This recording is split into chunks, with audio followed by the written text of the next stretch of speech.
that work, that work and this work is a collaboration between Bonneville, Columbia Land Trust, and Pacific Northwest National Lab. So just as a reminder, in case you haven't read it recently, in 2016, the RDC report came out. It looked at 3 different modules around estuary design challenges for restoration work.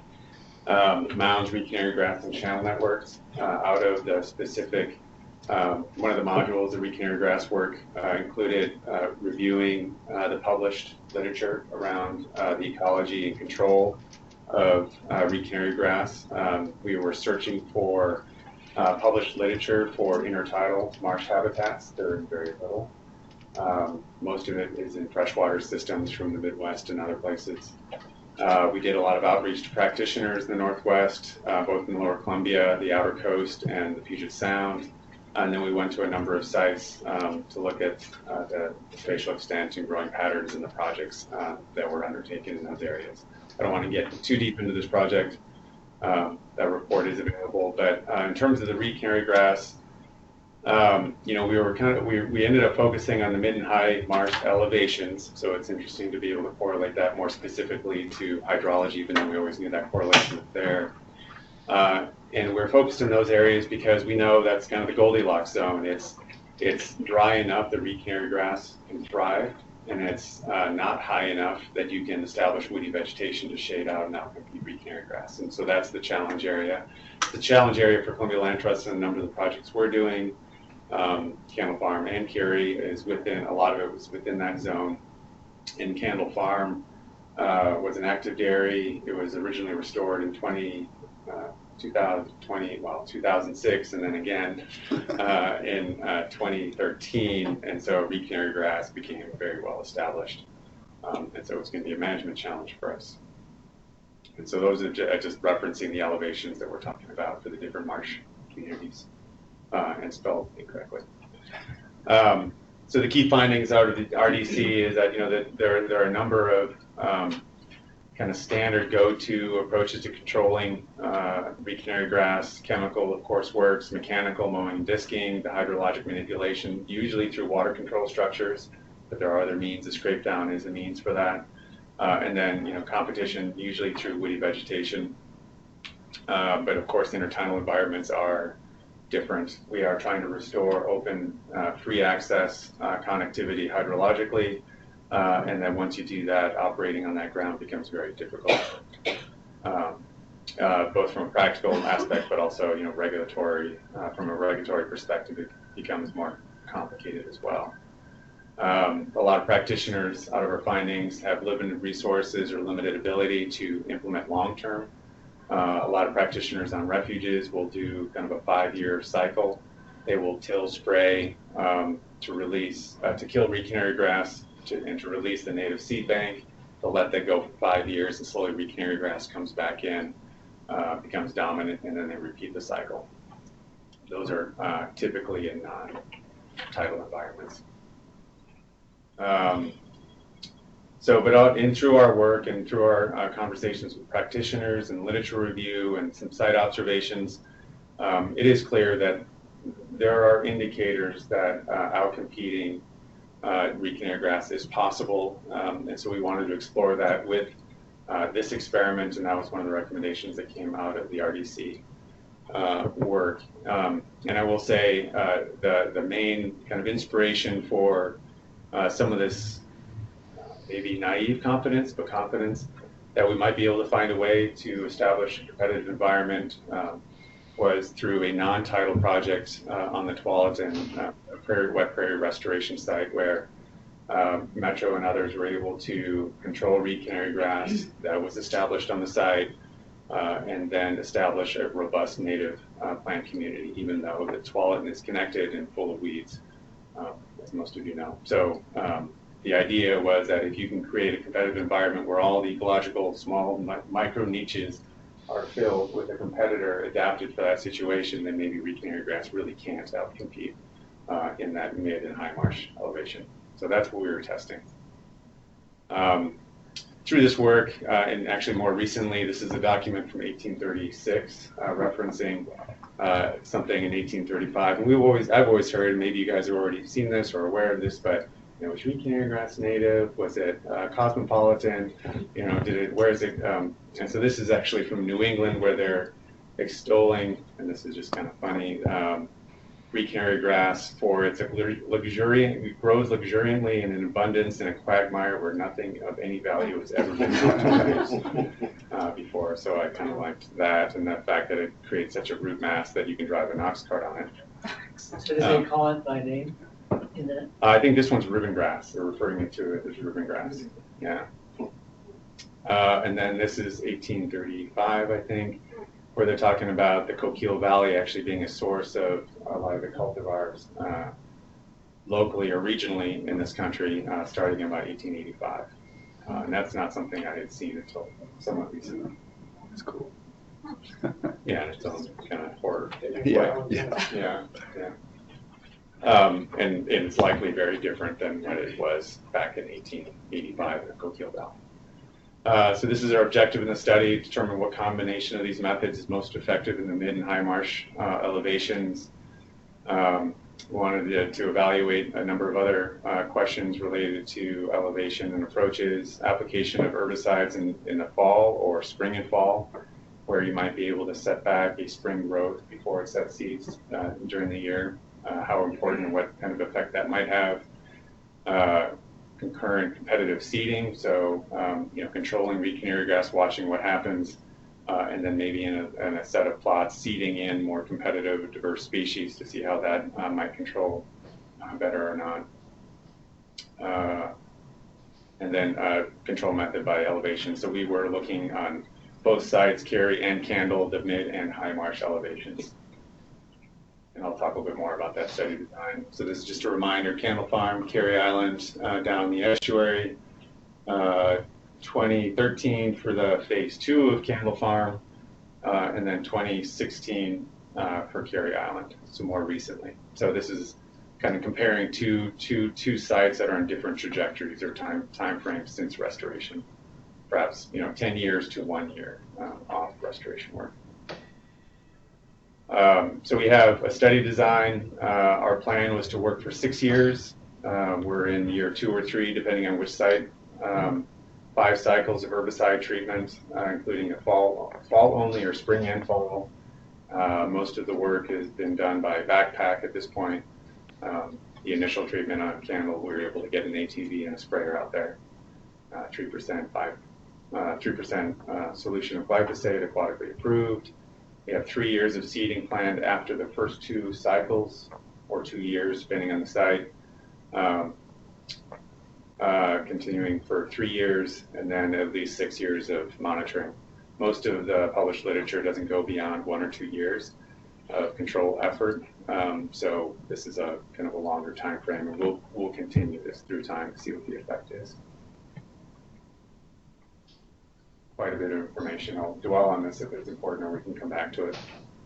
Can I jump back to one? Sure. Right? Yeah, So, feel free. I got my guess in catching up.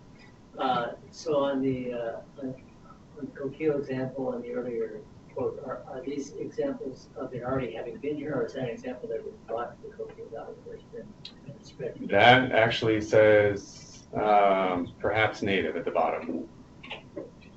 The origin of the first fields. That's on the East Coast. No, this is in the Coquille. So Coquille, Right. Coos County, in various sections. Right. The origin of these fields, well, I think it is. That it suspects that it's native. And on the next one, next, one more. Keep next going. One. There we go. Yep. So around the right, as you were about to change it, I read the last line. Are you saying you have pre-treatment baseline data for 6 years before you start the Oh, no, I'm sorry. So in the case of Candle Farm, we installed the plots in 2016. We took baseline data that fall post-installation with the first herbicide treatment cycle, part of the cycle. Okay.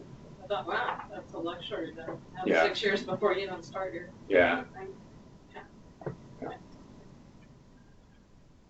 So this is what it looks like, Candle Farm. This is our grid. You actually have to take the grid and angle it a little bit. The right line on the grid is the northern line, so you can kind of see the pattern on the ground.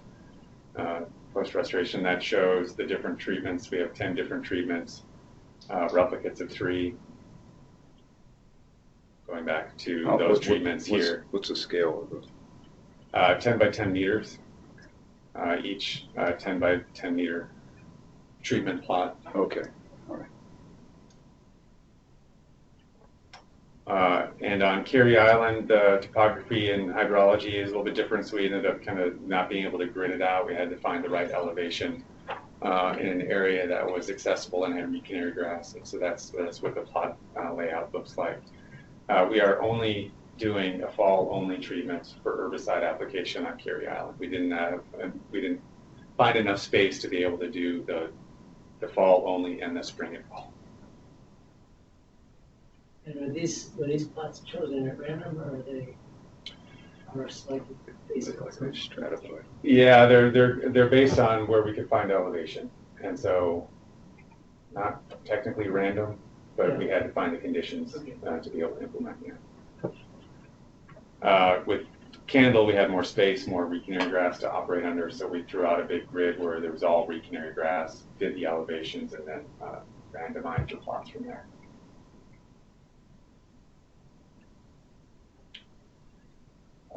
So backpack sprayer, we are tracking how much herbicide solution we are putting out on the ground as a means to kind of get a gauge of how much effort it's going into controlling. You can see on Candle Farm that first fall was a heavy, 43 gallons of herbicide solution was needed to cover all of those plots, 24 plots, and it's gone down significantly. This is not really the technical aspect of this experiment. We're just trying to gauge level of effort and know how much work is going in year to year. And it is following the pattern we would expect, that the average gallons per plot is going down, because now we're just spot spraying small starts, basically. And like you said in the beginning, it was almost 100% Polaris. Yeah. Really big. Yeah. Yeah, and when it's, kind of big and tall, you're kind of overspraying, and once it gets down to patches, it's a lot easier to just spot spray it. Yeah. Okay, so seeding, Amy Bordy and I worked on a seed list. This is what it looks like. Some of it, what we were trying to use one seed mix for both mid and high marsh plots, just to keep things consistent. So we have a mix of species that cover both areas. We added, and then so availability kind of drove some of the seed mix. So some things we wanted to include, we couldn't find, were going to be cost prohibitive. So the first year is the main table, and then earlier this year, we were able to seed in a small fruited bulrush we couldn't find it the year before. We are targeting locally genetic sources to the best of our ability. This year, or last year, we were able to hire a seed collector, so most of it is coming from the Lower Columbia, but not all of it is, but we're tracking all of that information.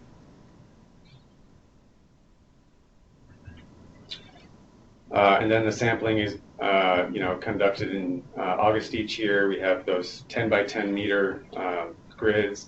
We have one permanent 1 meter quadrat in each, and then we're doing 3 random quadrats. None of them are at the edges. You'll see in photos that we put these plots right into 100% reed canary grass. There is a wall of reed canary grass surrounding each of these plots. So we didn't want to sample right on the edge where it'd be skewing. And then we're within the quadrat doing cover of reed canary grass and the other species. And then we're also measuring things like water depth at the time, the height of dominant vegetation, and taking photos. So in terms of glyphosate application, it works. You can see it from high on up, and so the pattern is pretty clear. We got significant die-off from both treatments. I have those results. This is kind of what it looks like on a couple of plots. Year 1, a lot of reed canary grass. Year 2, a lot of dead reed canary grass. Maybe some natives coming in, some other reed canary grass were surviving. And by year 3, and I am focusing on Candle Farm only because we have more data and there's more work being done on it, or for a longer time period. And you can see And this is, of course, a good example. You have Wapato, Sparganium, and Biden's is a big native increaser, I'll call it, colonizer. And let's see, the seeding on this one didn't happen until spring of 2018. And then other sites have variability. But Biden's in 2017, you can see, is the first one that came in very strongly. Without, honestly, a lot of seed, apparent seed source nearby. We did some test plots in just kind of test application in 2014 and 15, and saw the same response. It's either in the seed bank or it's floating in pretty effectively. So did you remove the dead material? No. Just left it in Yeah, place? I should say there are a lot of things we think about trying to maybe improve things. Using plugs would be great. Removing thatch and dead material might be good to do, but none of it can be done at scale. And so everything we're doing, we're trying to set up to do at scale later. Yeah. We talked about doing seed balls, some kind of aggregate to keep seed in the ground or make contact, not float away within the next tide cycle. And we just don't think we can do it at scale. It seems ominous to do it on 32 10 by 10 meter plots. Right. So these photos for 2018, is this prior to the seeding? Yeah, so we'll look at the data, but Amy and I both intuitively feel like we couldn't discern an effect of the seeding. So it was seeded. It was seeded in February of 2018. The vegetation data, there might be statistically we might be able to pull something out, but it just didn't feel like so it was the seed was taken. So Yeah.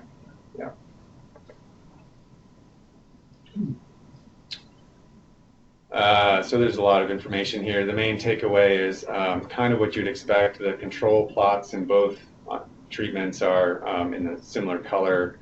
The high control where no treatment was done, and the mid control, again, where no treatment was done, is consistent across these graphs. And as you would expect, it's fairly constant and fairly high reed canary grass cover on Candle. And it's increasing on Carey Island because that's a site recovering from very recent restoration reconnection. And so we would expect that reed canary grass is colonizing back into that site. And so it should be going up without control. And then where we do implement control, the herbicide, it drops pretty dramatically down to generally below 10%. So we know reed canary grass can be killed by glyphosate. There does seem to be a difference between the fall only and the spring and fall treatments. We are getting lower reed canary grass cover. For example, if you look at the mid fall versus mid spring and fall, you're seeing 0.3 cover in treatment number 2 versus 1. So I think that is likely to be significant. At least it's significant in the short term. We'll see if it makes a difference in the long term. And then the mid-marsh controls, it does seem a little bit variable, and I'll talk about that in a second. Again, Carey Island is establishing 1 year post-restoration, and so I think it's just going to be a little bit more dynamic for the first few years. And this photo, it's a little hard to see the plot numbers, but when you can see it lay out, the mid-marsh where there's a little bit of variability is the treatment number 9. So you see 9.1, 9.2, and 9.3. And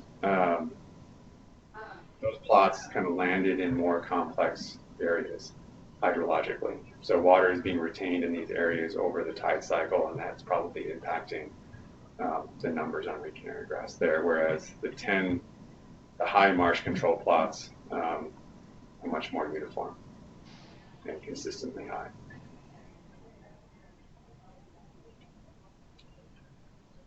I shouldn't show this because I realized on the way down here that there's an error in the spreadsheet.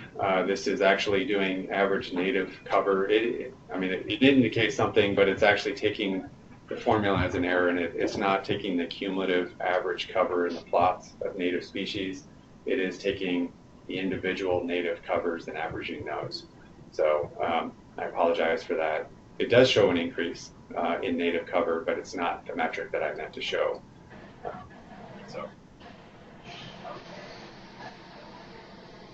we'll just go past this one.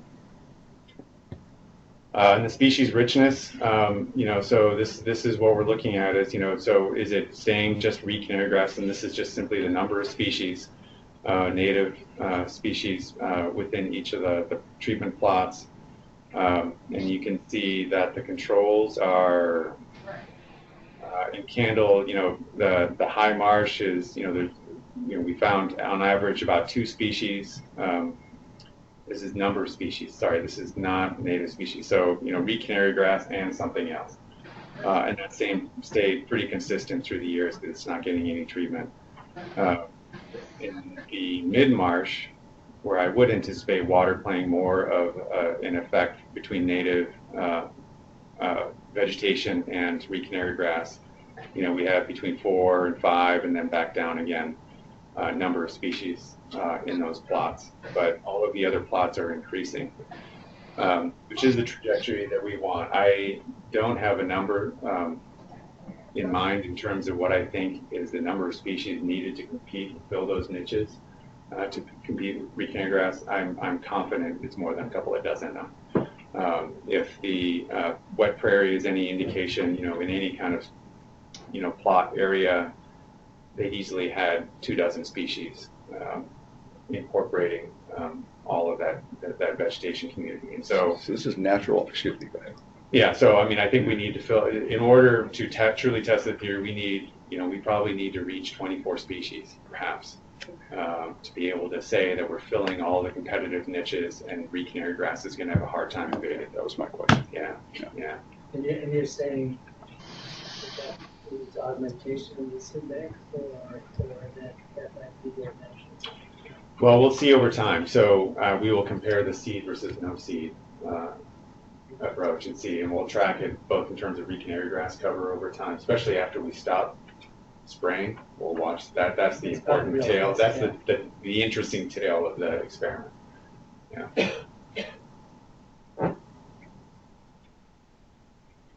Yeah.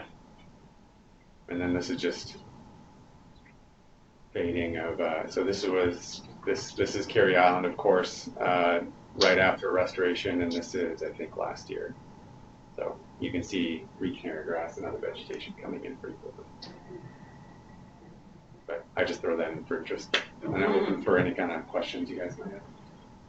I had a question about your grid, your cell size. You said it was 10 meters square. Yeah, 10 meters square. Do you think that was the right choice? Yeah. If you had to do it over again, would you make it bigger, smaller, or go with 10? Well, so I probably blew, one of the key findings is in order to really control reed canary grass, you need to do it on a site scale or even larger. Having prolific seed sources and root sources nearby is going to make your job that much harder. I think 10 meters is kind of a pragmatic approach. I don't know that I would want to make it much bigger. Mm-hmm. And since we're not collecting data from the edges, we have that 2 meter buffer around the whole edge that we're kind of holding the line, and then really watching what happens in the middle of that 10 by 10. Yeah. So how much of that 10 by 10 area was actually sampled? Well, so it's so it's 10 by 10, and so we're doing our plots within the 8 by 8 within that. But treating the whole, yeah.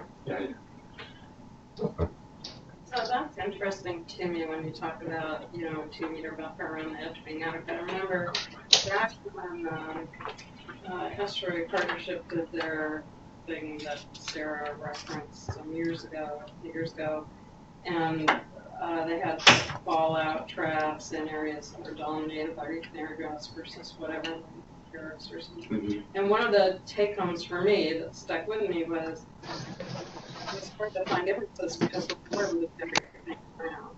But you feel that a 2 meter buffer around the treatment, even though some of this is submerged part of the time, was adequate to.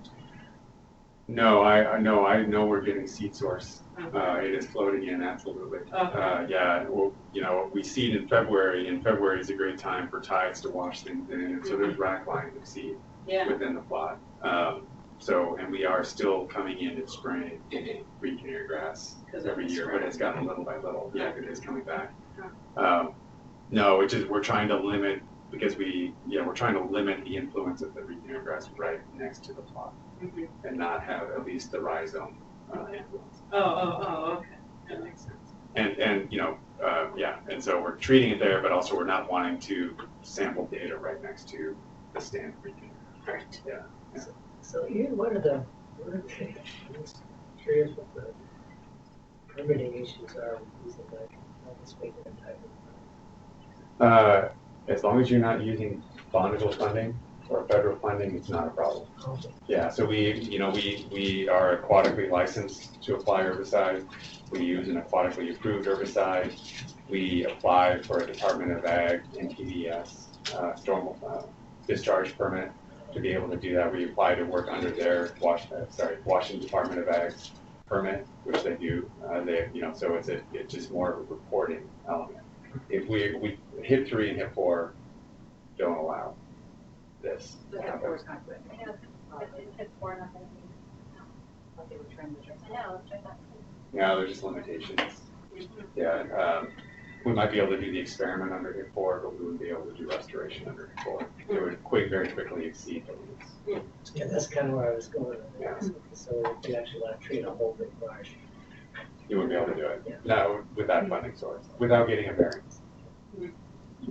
And yet the trade-off was something Sarah said a little bit ago, just triggered a thought for me that I hadn't thought before, is the part about, when you do this, enough scrape down to influence things, you're also taking out all the organic material. And it's one of the reasons it takes so long to reestablish the wetland is you're kind of having, it's like you went to the Mojave and now you want to establish a wetland. It's going to take a while, rain outside.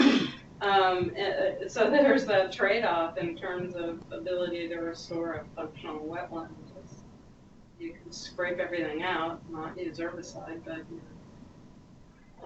what are you going to do? Apply mulch? That's got to keep them. Yeah. And this is Haida. I just wanted to say too that one of the things we came across in kind of developing that the original study that Ian showed was at least Washington State has an aquatic invasive plants management grants program. So it might be something that a partnership could be developed with the states and the CEERP.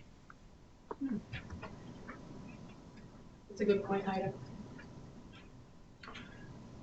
One thing I just wanted to comment on is that it kind of shows up in this photo, but when you treat and kill a plot and the root mass degrades, it's like stepping into a bathtub. So you're walking on recanary grass, and then sploosh your shin deep in water where it's been controlled. So recanary grass, to me, it's just very clear how it affects the elevation, which of course we knew, but Yeah.